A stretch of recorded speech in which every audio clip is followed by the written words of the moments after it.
Hello everyone, welcome to my YouTube channel. My name is Celestine and today we're going to be redesigning my old team of superheroes. These designs were done over 2 years ago, around the time I first got my drawing tablet. And I can proudly say that my art style has evolved since then. So I'm going to be changing their old designs to fit my current art style and storyline. Okay, let's start off with the main protagonist, Diara, aka Dia. Diara has the power of hydrokinesis, which means that she can manipulate and control water. She was born and raised in India. At the beginning of the story, she's going to be introduced as this superhero persona. She's not a professional superhero in India, but she's a vigilante and she helps people. She fights local crime, she helps with kidnappings, she just helps people in general. And the way she uses her powers is very precise. She relies more on precision and agility.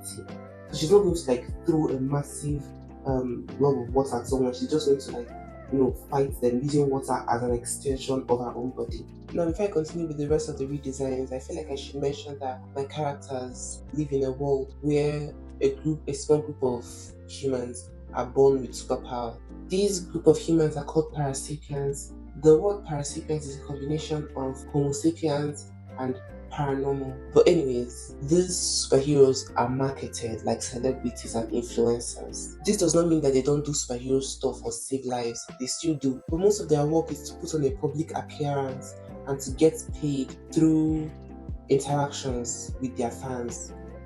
I kept her design roughly the same with her original. The first thing you'll notice is that I made her older. It's not even just for Diara, I did it for all of my characters. Because I was 15 when I first designed them. So they looked immature and they looked young. So instead of being a 15-year-old, Diara is now either 18 or 19 at the beginning of the story. Also, the idea of 15 and 16-year-olds legally being allowed to fight criminals and crime is crazy to me.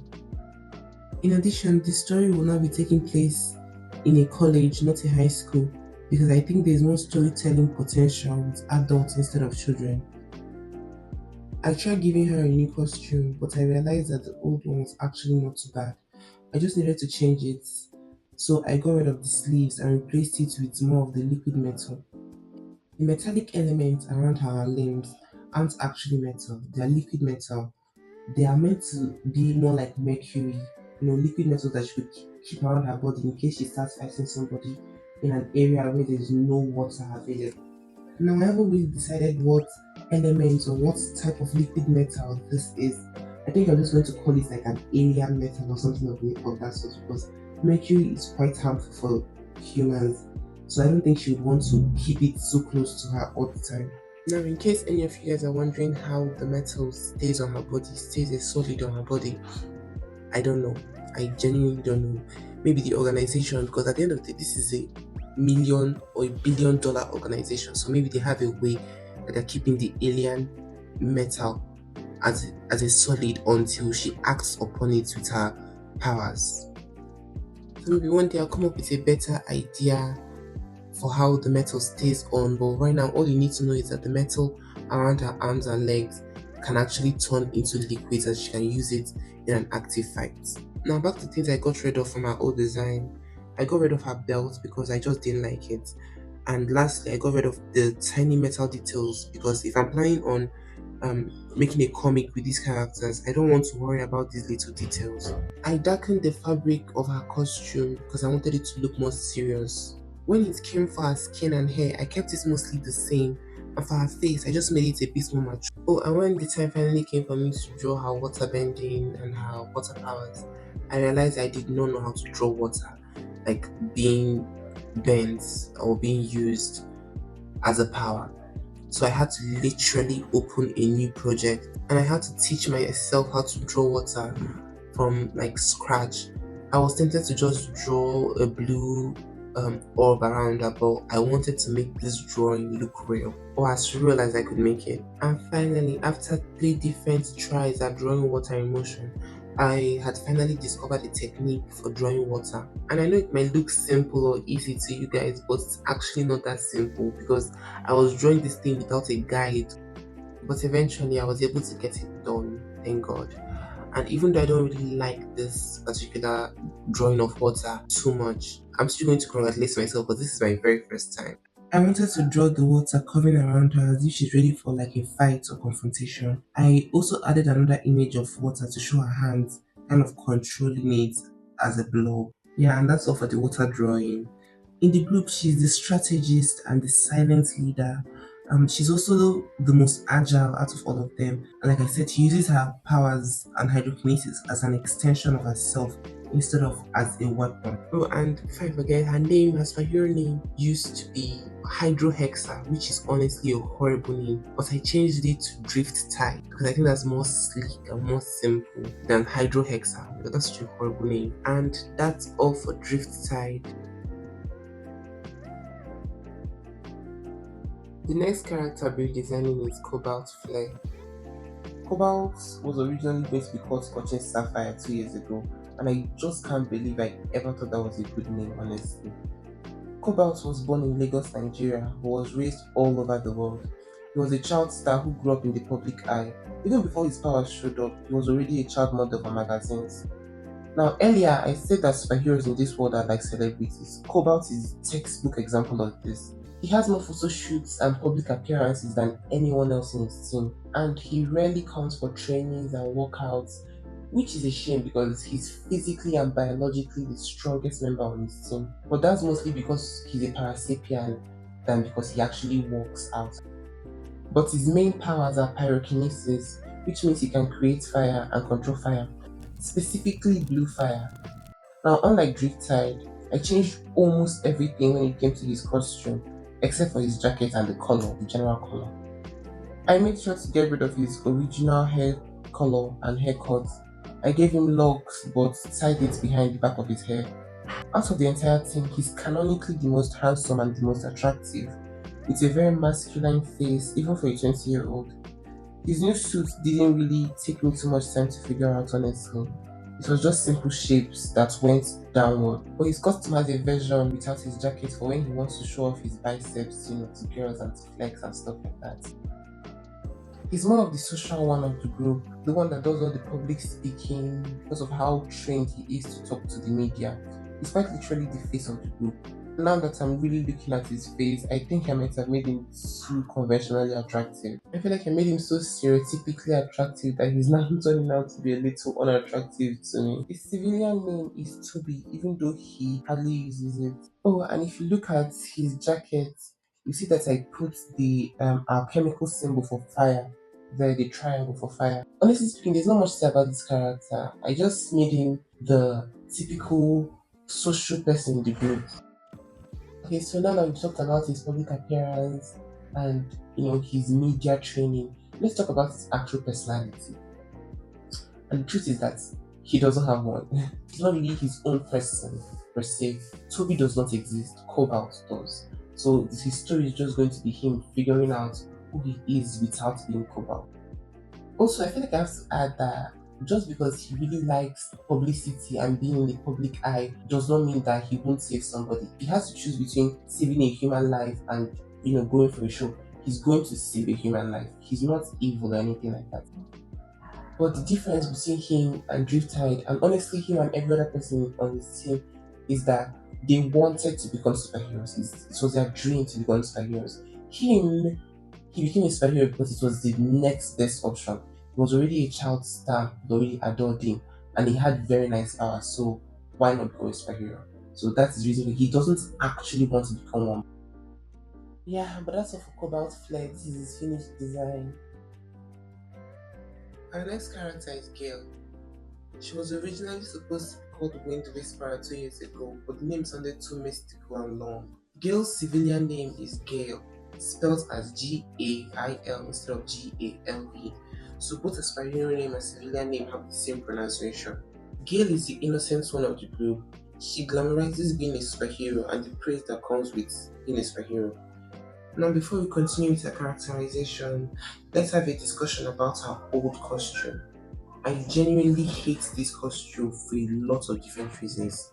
Back in 2023, when I first drew her, I wanted to base her on Native American arrows. I wanted to imitate the straightness of the arrows with some fur and feathers for aerodynamic movement in the air, which sounds creative until you realize the way her powers work. Gale has aerokinesis, which means she can control the wind and air.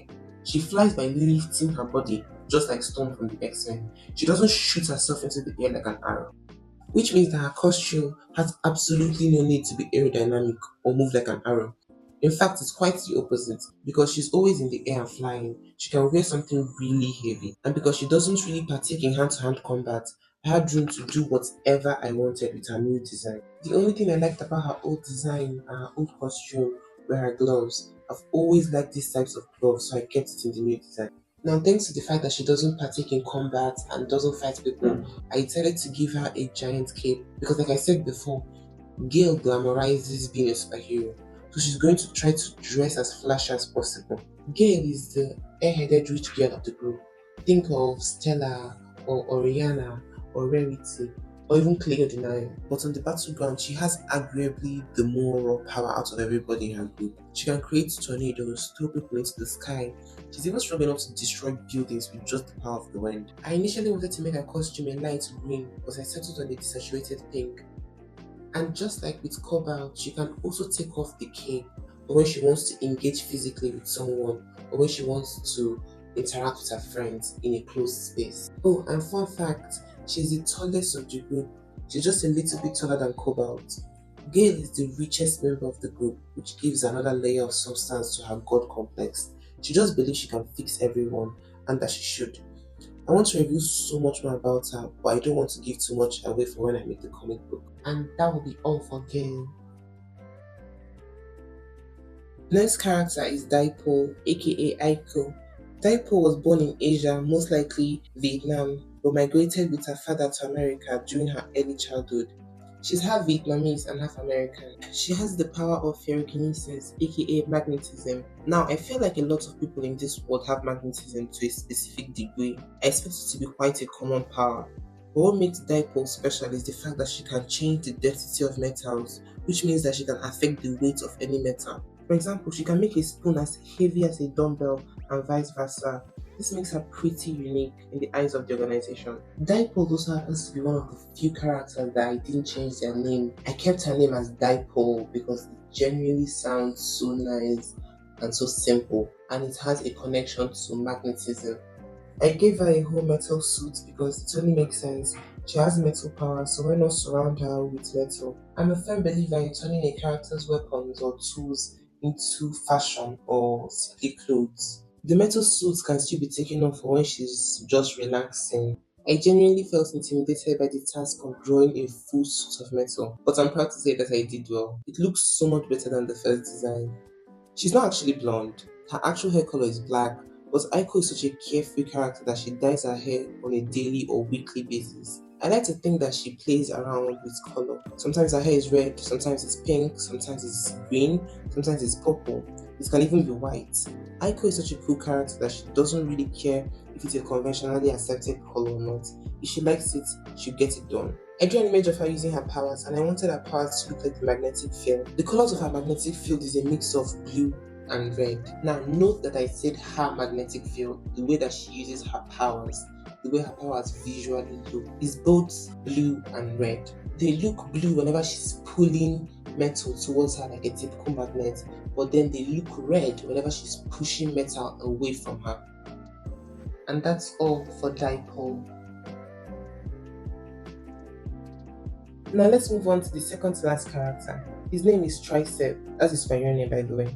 I can't really say a lot about his character. All I can say, however, is that he has absolutely no powers, and that's because he's completely human. Now, you might have already guessed it, but his metal arm is the source of his powers. Before we continue, it's worth noting that he still has all of his limbs intact. The metal simply covered his arm like Iron Man's suits, but with nanotech. But the metal arm is actually an alien technology reprogrammed by humans. Tricep's civilian name is Dante and he's mixed. His mom is black and his dad is Asian. Both him and Aiko will most likely bond over being half Asian and the struggles that comes with being half Asian. And because he's half Asian, I gave him looser curls. I wanted him to look way younger and more innocent. At some point during the rendering of the metal arm, I decided that I hated it. It just didn't fit the vision I had in my head for the alien technology, and it looked too similar to Dipole's costume. So I scrapped the entire rendering and started from the beginning. I remade it to look way less metallic and reflective. I made the metal look a bit more matte and focus more on the glowing effect. I could honestly go on and on about this character and the design choices I made, but that would be serious spoilers. So it's just going to have to end here. This is the finished design for Tricep.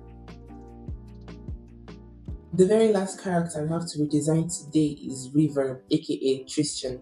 Unlike some of the others, I actually liked his old design, but it just felt a bit too dark and too intricate, especially when he's next to the other teammates. Tristan has the power to control Parasapien DNA, which means that he can mimic the powers of other people, and in some rare occasions, he can even permanently keep the powers that he mimics. He also has two other powers, which are telekinesis and telepathy. These two powers were unintentionally mimicked at some point in his life, but he can't get rid of them now, which means that they are permanent. But enough about his powers, let's talk a little bit about his design. One thing I knew I was going to keep was his hood or hoodie because it's how his mind reading powers are kept in check. The hood has special metals that block out psychic energy. Think of Magneto's helmet, but instead of a helmet, it's a hoodie. I made his suit lighter because it was way too dark before. I got rid of the metals around him to maintain a more simple look. I also kept his gloves because I like gloves, I don't know. I think he ended up looking less intimidating than before, and I think that's both a good and bad thing for different reasons. I depicted his telekinesis as a blue orb that he can also use as a force field.